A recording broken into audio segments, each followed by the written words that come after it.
The roar of the crowd hits you like a wave. 1,000 voices baying for blood under a merciless Roman sun. You're not in the stands. You're in the arena, wrists bound, sand gritty under your bare feet. A lion's growl rumbles nearby, and the air smells of iron and fear. This is ancient Rome, where death was a spectacle, and you're the main act.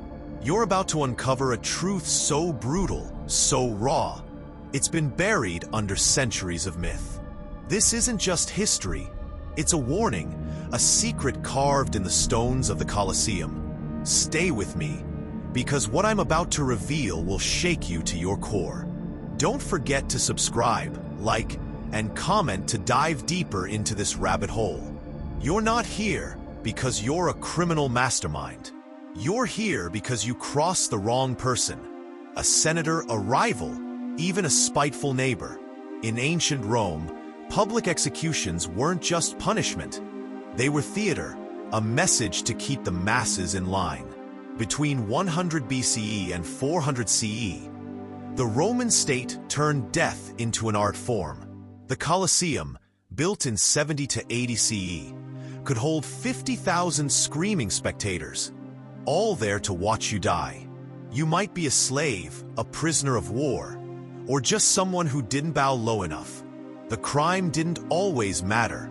Your death did. If you were accused of treason, like Sejanus in 31 CE, you'd be strangled in public, your body torn apart by the mob.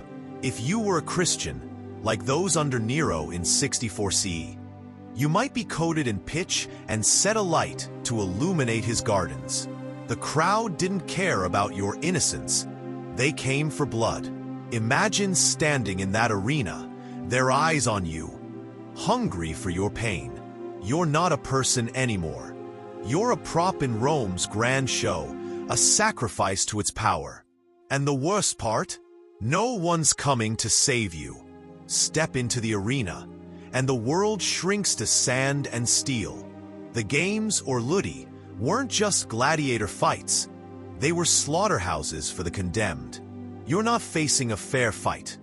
You're facing damnatio ad bestias, death by wild beasts. Lions, bears, even elephants were starved and whipped to ensure they'd rip you apart. In 80 CE, during the Colosseum's opening, thousands of animals and prisoners were killed over 100 days. If you weren't fed to beasts, you might face crucifixion, a slow agony that could last days. Spartacus' rebels in 71 BCE saw 6,000 men crucified along the Appian Way. Their bodies left to rot as a warning. Or maybe you'd face ad gladium, a mock fight where you, untrained and half-starved, are handed a dull blade against a seasoned gladiator.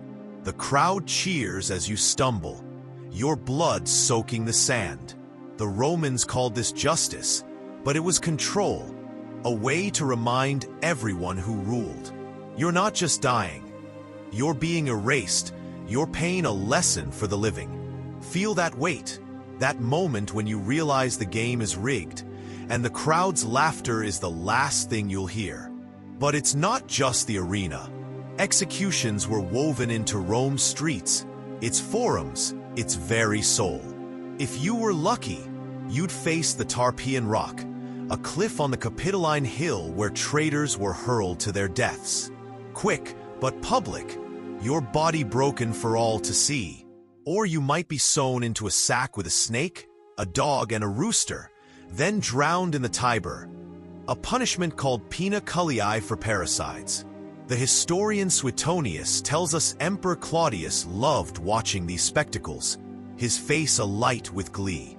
The elite didn't just watch, they orchestrated.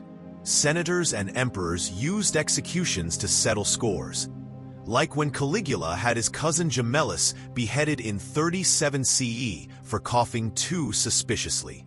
Every death was a performance, staged to show Rome's power. You're not just a victim. You're a pawn in a game of politics and fear, your life snuffed out to prop up an empire. And the crowd? They're complicit, their cheers drowning out your screams. The real horror isn't just the pain, it's the system behind it. Rome's laws were brutal, but they weren't random. The Lex Julia, passed under Augustus, made crimes like adultery or treason punishable by death, often in public. If you were a woman who stepped out of line, like Messalina in 48 CE, you might be executed for immorality, your name erased from history. The lower classes faced worse. Slaves could be crucified for stealing a loaf of bread.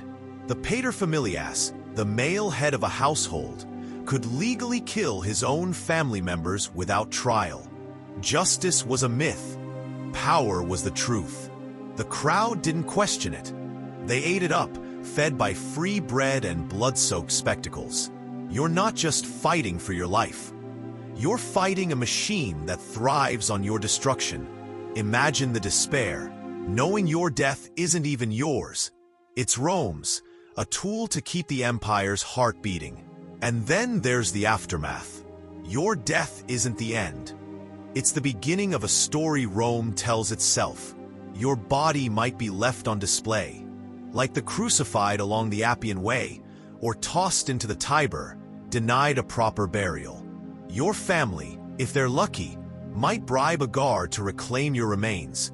But most likely, you're erased, your name cursed. The crowd moves on, already craving the next spectacle. The emperors knew this. Nero, Domitian, Commodus.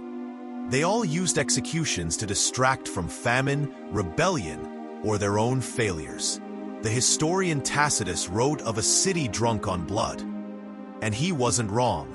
Between 100,000 and 250,000 people may have died in the Colosseum alone over its 400 years.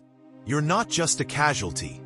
You're a brick in Rome's foundation, your blood cementing its power.